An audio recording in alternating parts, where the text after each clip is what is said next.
Okay, and we are recording. Hello, my dear.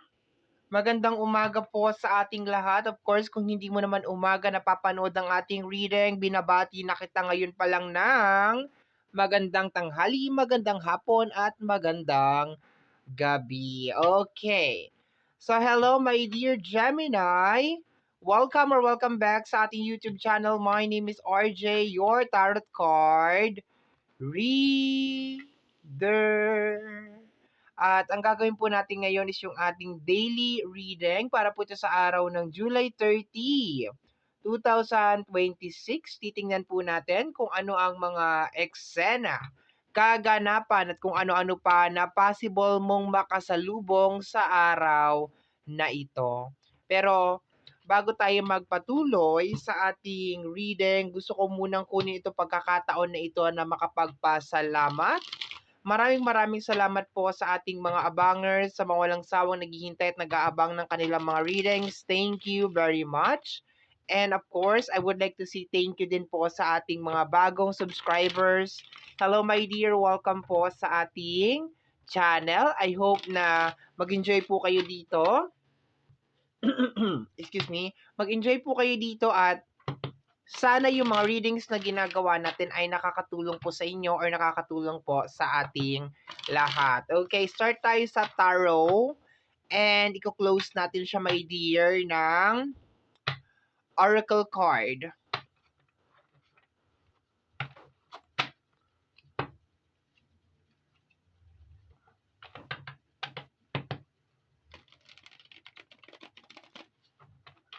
Okay.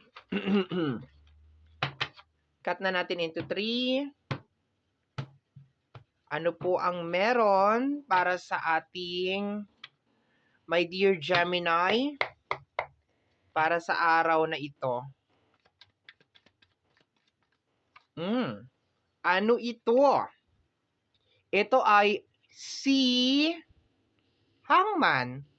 Okay. So, si Hangman actually, I love the Hangman, okay? Simula nung naintindihan ko na meron mga bagay, my dear, na kailangan talaga nating hindi mo magugustuhan si Hangman hanggang na doon ka sa moment na parang iniisip mo na ayaw mong mahirapan at ayaw mong masaktan, yung mga ganon.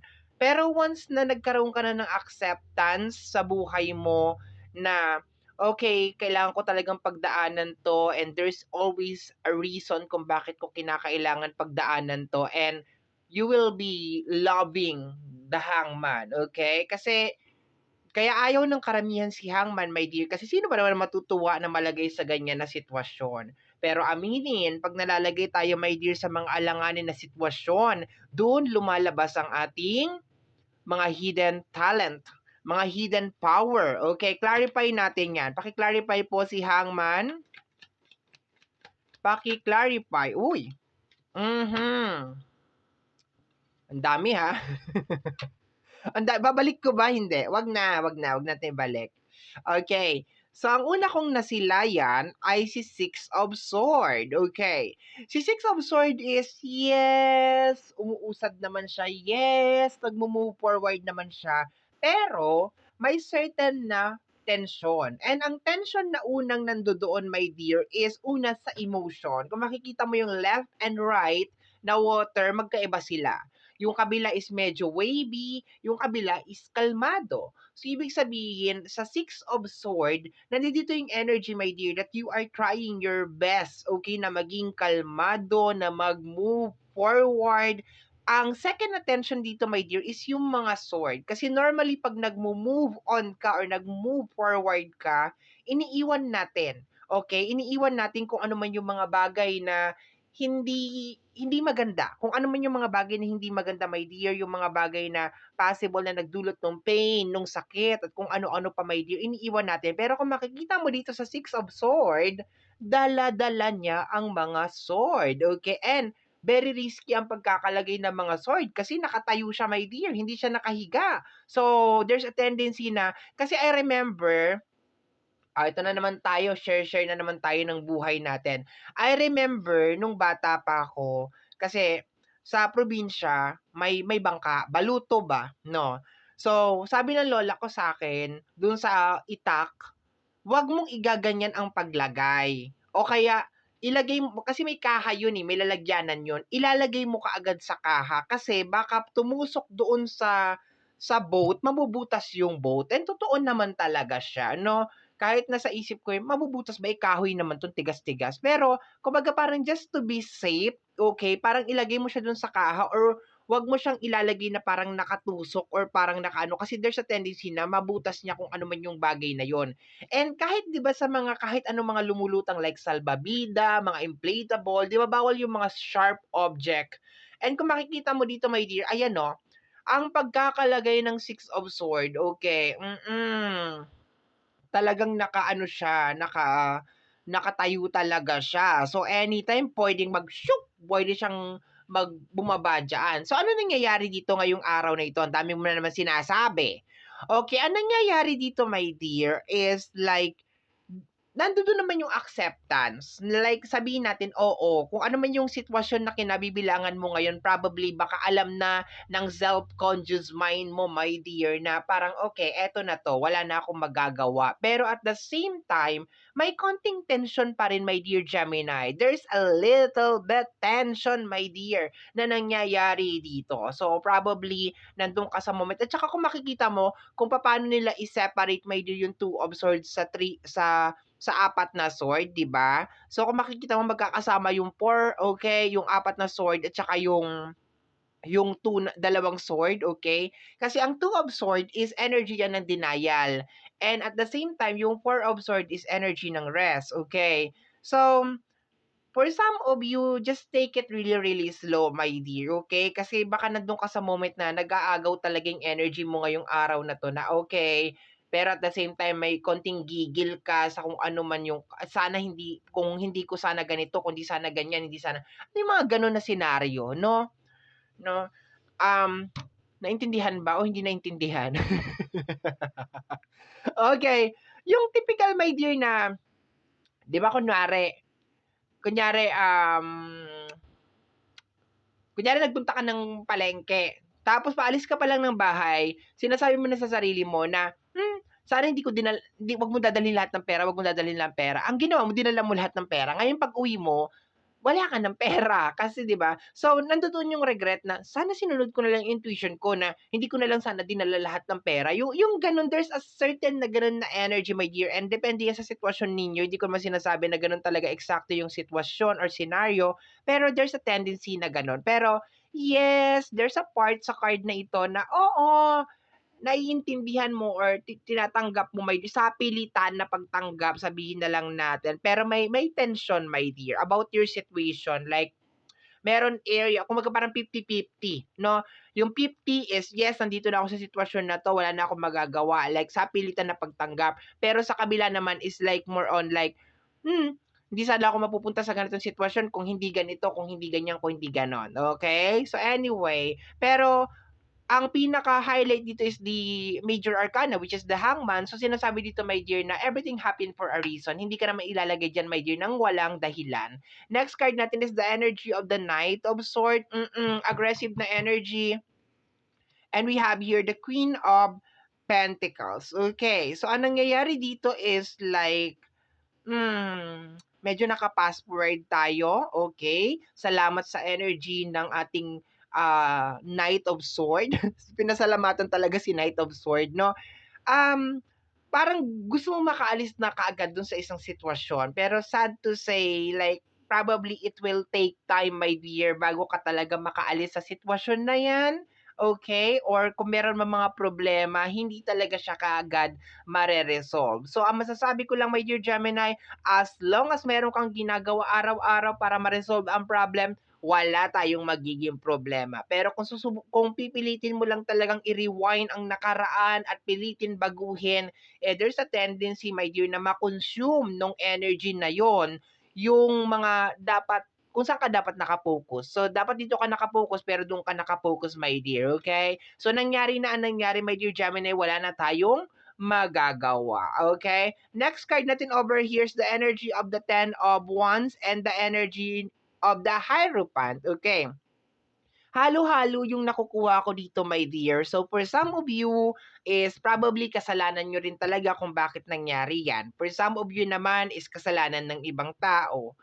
Um, Meron din ako nakukuha dito, my dear, na parang, how do you call it? It's more on makamundo. Like, naging over makamundo yung energy mo. Like, masyado ka nakisabay sa trends or sa mga uso or something na parang hindi na masyadong naging ikaw, no?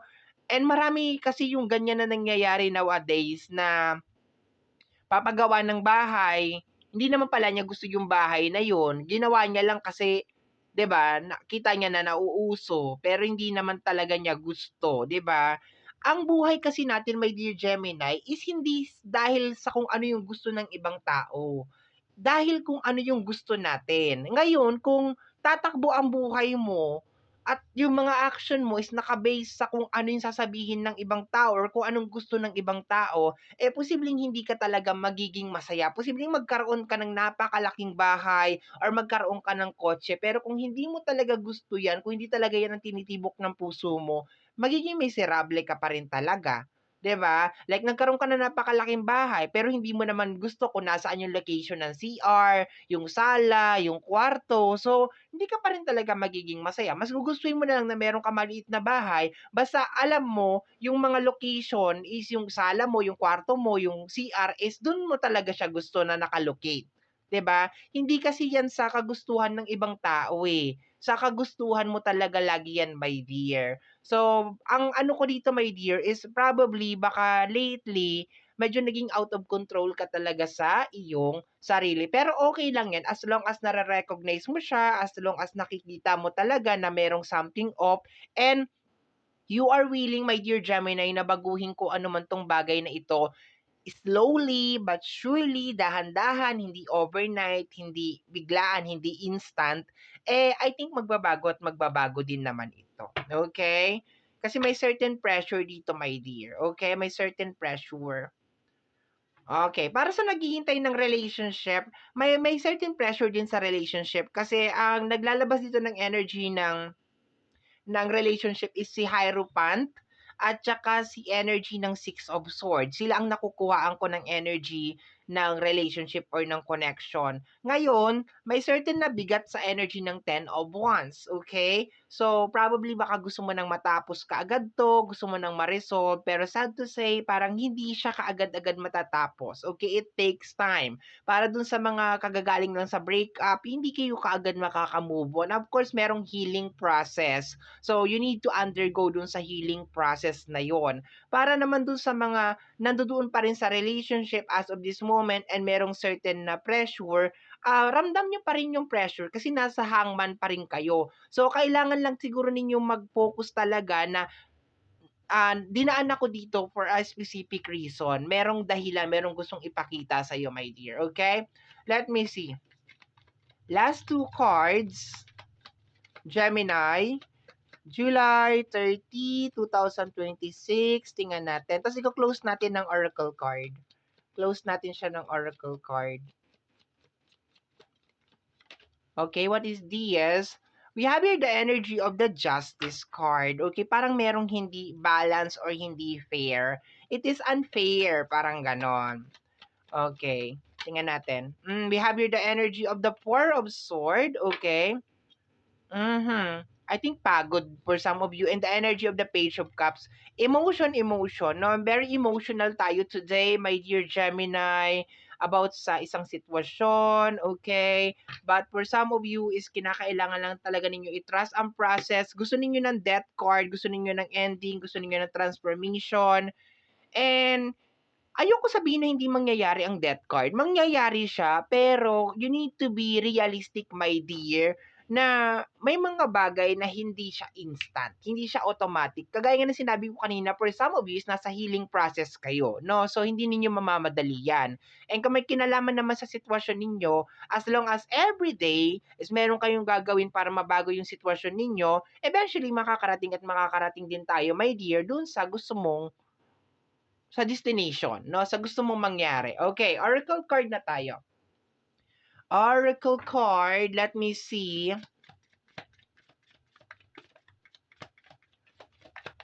Gemini, anong meron? Today is today. Today is today. Today is today. We have here behind the mask. Okay. My dear, maybe you are trying your best to be okay. Ayan o, may mask tayo dito sa likod ng maskara. And it's okay naman eh. Wala naman ako sinabi mag-iiyak ka ngayong araw na to at mag-aano ka, di ba? Ang pinakamahalaga lang dito is you need to recognize, my dear, na hindi ka pa talaga okay. Yun lang yon, no? Hindi ka pwedeng pwede mong lokohin lahat ng tao na okay ka, pero wag mong lokohin yung sarili mo. Kung hindi ka okay, hindi ka okay. Ganun lang yon. Kasi paano ma-address na meron kang kinakailangan ayusin sa buhay mo kung ikaw mismo dinideny mo siya? So, kailangan tanggapin mo siya. For you to actually fix whatever it is, you need to address na merong kailangan i-fix. Okay? So, wag mong i-deny sa sarili mo na nandun ka sa process ng healing, nandun ka sa process ng recovery, nandun ka sa process na ngayon mo palang itinatama ang mga bagay-bagay. Don't deny it, my dear. Accept it para kahit papano, alam mo kung paano mo i-resolve kung ano tong mga bagay na to. Acceptance is not a sign of weakness. It is a sign, actually, kalakasan ang acceptance eh. Kasi pag hindi lahat ng tao kaya ng acceptance na yan, no? So, to the point na magkakaroon ka ng acceptance, ibig sabihin you are strong. Okay, 'di ba? Pag ang tao ba hindi marunong tumanggap ng kanyang pagkakamali, strong ba 'yon? 'Di ba? Stubbornness ang tawag doon. Okay, ibig sabihin matigas ang iyong panga. Next card tayo, my dear. Let me see, Gemini. Gemini. July 30, 2026.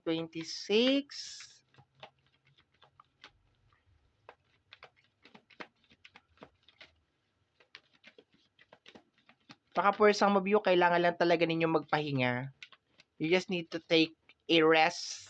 Okay, pahinga-pahinga lang talaga, my dear. Okay, ano naman to? Ito ay si Rise and Shine. New beginnings, renewal, fresh start. Okay, my dear, it's never too late. Tayo ay tao. Tayo ay tao, kaya therefore tayo ay magkakamali. And bilang isang tao, ang ating obligasyon ay matuto sa ating mga pagkakamali. Ganun lang yun. Habang meron pang hangin, may dear, na tumatakbo at dumadaloy dyan sa baga mo, pwede kang mag-umpisa. It really doesn't matter kung matanda ka na, 40 ka na, 50 ka na, 60 ka na, I don't care. As long as may hangin dyan sa baga mo, you can still do kung ano yung dapat mong gawin, my dear, para mabago ang buhay mo, okay? As long as i-address natin yung problema para kaya natin itong ma-resolve. Okay po ba yon? Okay? So my dear Gemini, yan po ang nasagap natin na message energy para sa araw na ito, July 30, 2026. Kagaya po ng lagi kong nasasabi or lagi mo nasasabi, lagi kong nasasabi or lagi kong nasasambit, ang tanging hiling at dasal ko lamang po sa ating buong may kapal na ang mga readings na ginagawa ko ay nakakatulong po sana sa ating lahat. Maraming salamat po. Thank you, my dear. Bye-bye. Take care of yourself. Ingat po palagi.